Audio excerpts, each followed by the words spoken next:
Let's make a coffee bar out of pallet wood. Because why not?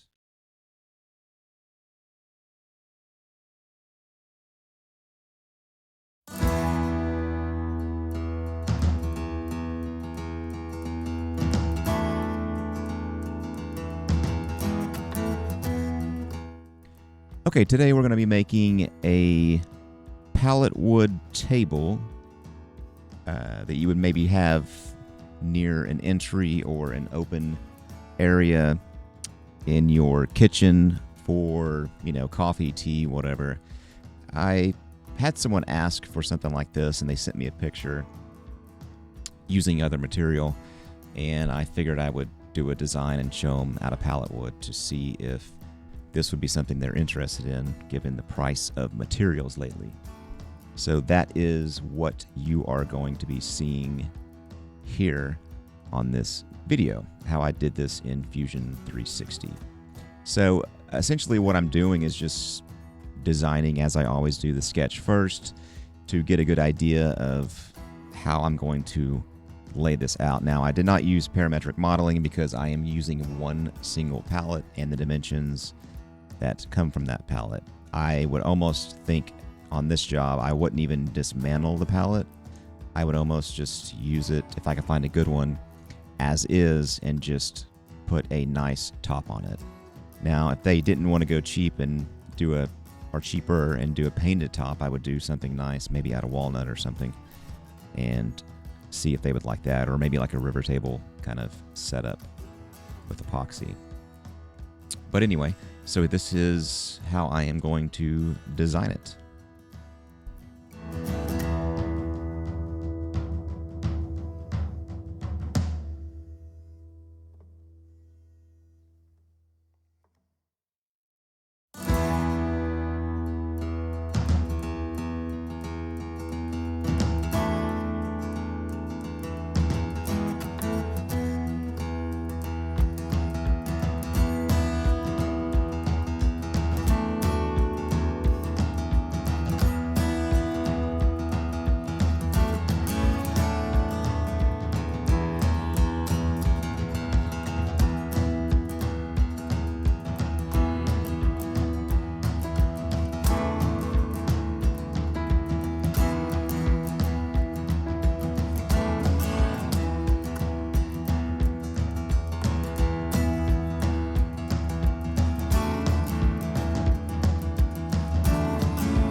Now I am going to be using the pattern on path trick here to do this particular part of the slats. The only issue with this down the road is if you choose to paint each one a different color, each slat in the front, it's going to be a problem in Fusion 360 if you're trying to show this design to someone else, because all of the slats will change to the same color as the beginning one. So you would have to go in and copy the part, the body, and delete the actual component and replace it with the body part that you have created, which I've done on previous videos. It's a little tricky to do, but you can do it. But if you copy paste or mirror or do a pattern on path, you're going to have matching colors throughout for something like this. So keep that in mind.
So for the top, I'm simply going to figure 2 inches on the sides for an overhang and 2.5 inches on the front for an overhang, leaving the back flush to push up against a wall. Now you will have to attach this with L brackets to a wall to support it from falling over, but that should be pretty common sense for something like this. But I am not going to be showing any kind of L brackets on this particular design. I would just let the person know that would be my intent if I was to build this. And I would do concealed L brackets to where you wouldn't see them as well, as an FYI.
All right, there you have it. Hope you enjoyed a real simple, quick video for a pallet wood coffee table.